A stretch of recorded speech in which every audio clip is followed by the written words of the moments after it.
Few weeks ago, I'm at the Motor City Furry Convention. It's Motor City FurCon, and I decided to go because, I'm very craving. I'm scratching on my neck trying to find an anime convention, and this is the closest I got. It's very anime adjacent, so I decided to go to the Motor City FurCon. And there's a lot of anthros, some guys in his open merch suit, didn't know it was 18 plus, very provocative kind of area. And if I may be so bold, the smell was pungent. Now, at a natural anime convention, the smell is crazy. There are people that have never heard deodorant in their entire lives. There are people that go crazy. They smell like hoo-wee and hot damn. They smell like butt, gooble, gop. They smell like schloopy. They smell like glang. But when you combine that with a hot, condensed area and you consider that into one thing, as soon as they take off that head mask, as soon as they take off that fur head, oh my goodness, the gates of Pandora, oh my goodness, the gates of Hades, Pandora's box is open. It's all unleashed, all out to the world. It's crazy, it's messing me up. Makes me feel like somebody farted right in my face, blew straight fecal matter right up my nostril.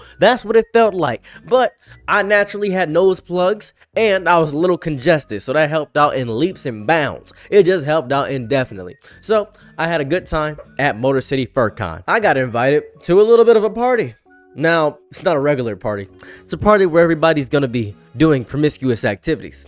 I decided to not attend this party, but I got invited to a secondary party, and the second party, they were playing Smash Brothers. And thankfully, they weren't smashing brothers in there, because I didn't want anything to happen to my bunghole. So my chocolate starfish remains intact as of currently, right now, as opposed to, it being completely ruptured, and as I would say, me getting prolapse. I don't want that to happen to me.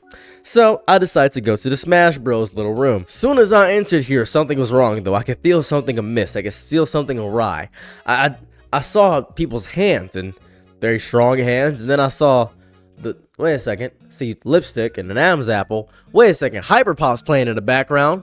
And as soon as I saw Melty Blood load up, I knew at that exact moment that I wasn't gonna win a single match in this area. It's a bunch of trans femmes here. I'm gonna lose. There's no way I can beat a trans femme at three things: movement controls, fighting games, and hyperpop music production. There's no way that's happening. I'm getting cooked. I'm getting flambéed and put on a grill. These women are gonna destroy me. But then, and this is the main reason I'm talking about this, I see in the corner over there, I see a guy dressed as Chester Cheetah, and he has a do-rag on, he has a wife beater, and he has sweats. And I'm a little bit confused by this information. I see this and I walk up to him and say, "Hey man, you look cool, man. I like this. Like my favorite fursuit I've ever seen." He says, "I know you." I can't really hear him because of the mask he has on. I said, "What?" He takes off his mask. It's my friend Darius. I said, Darius? And I'm confused here. Allow me to give you a little preamble about Darius. Darius cursed on somebody. Darius served 2 states in the state penitentiary. Darius has 3 baby mamas. Darius does not take care of his kids. Darius is what we would call commonly in the hood somebody you do not mess with. That's what we call Darius. I'm a little bit confused about what Darius is doing in a full fursuit, having the time of his life. And this is what caught me off guard. He said, hold on. He stood up. And I know it's Darius because he's 6'4". He's bigger than me. He's bigger than the average bear. This man's Yogi Bear, one might say. And he goes over and he goes to one of the flurries who has an inflation belly. Because it's a whole thing with inflation in the furry community. And he says, "Hey man, you trying to get down in Melty Blood?" I didn't even know he played Melty Blood. I watched Darius beat every single trans femme in this room at Smash Brothers and Melty Blood. I had never seen this in all my life. I thought it was a physically impossible task. He had broke down the barriers of not only racism, but prejudice. And he has beaten reality, because in reality, this doesn't exist. What in God's name do you mean you beat these trans femmes at Melty Blood? How is that even possible? That's not even humanly real. And he was talking to me about how he enjoys the culture behind furry conventions, about how he wears nose plugs because everybody smells weird, about how he hands out deodorant, about how he enjoys being the hood Chester Cheetah. And he explains all this stuff to me, and it's so cool. And then I see, and this is the most baffling part about the entire thing, a very effeminate man in booty shorts and a crop top comes up to Darius. And I know Darius to be wildly homophobic, so it caught me off guard. And this femboy essentially had very luscious lumps and very thick thighs. Sits on Darius's lap, and this was a culture shock for me. This threw me for a loop. This put me in a blender. I'm a hamster ass nigga. I'm just stuck in a loop. I don't know what happened. I said, what's going, why is the femboy sitting there? I was like, oh yeah, this my side piece. And the femboy immediately says, hopefully the main piece one day. I don't know if I could properly illustrate how shocked to my absolute core I was. Let me give you an example.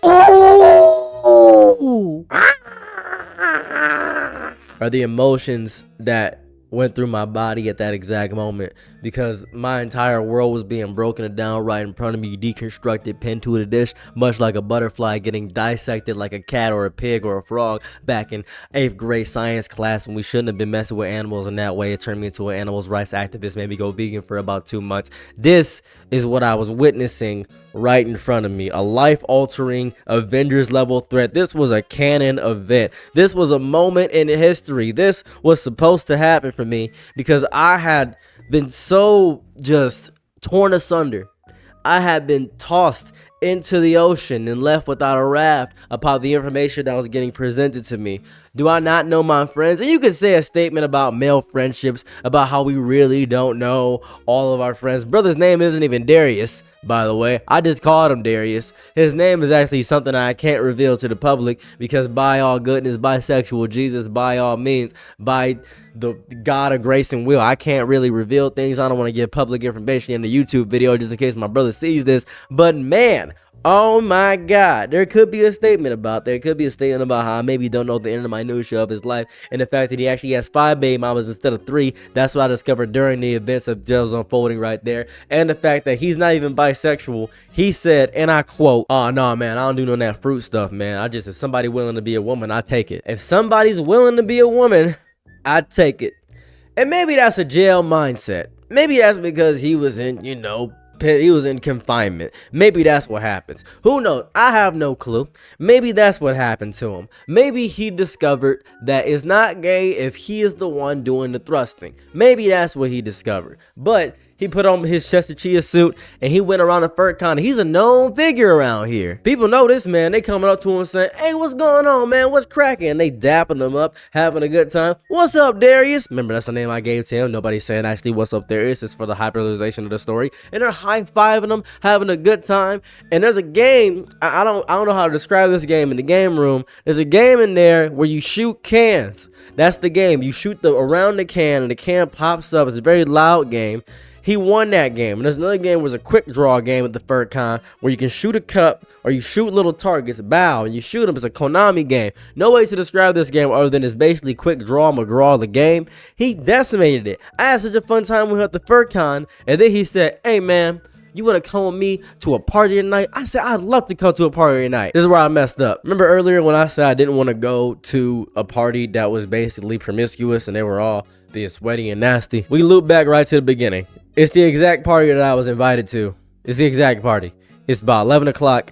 And we go up to this. I don't know if you know about the Renaissance Center. It's about 80 floors, and the elevator goes up really high. You get lightheaded and your ears pop. It's a very, very large building. So we go all the way up to floor 72, all the way to the top.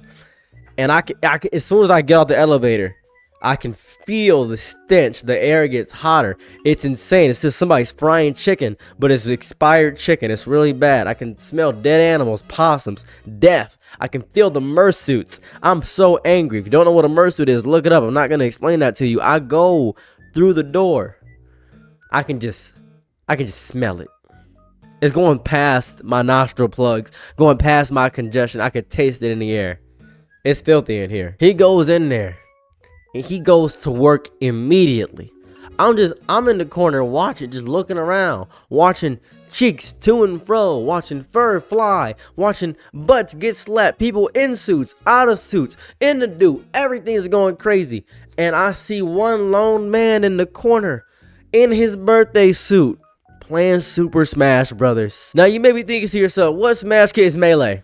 It's Melee. He's playing Super Smash Brothers Melee is what he's playing. And he's practicing wave dashing as Fox, and I know I can't beat him because I don't know how to wave dash. So I just walk on over and say, do you have the other Smash Bros? And I look to the right, didn't even know second TV because there's a haze in my brain, and I'm just actively going crazy, and the smell is making my eyes tear up.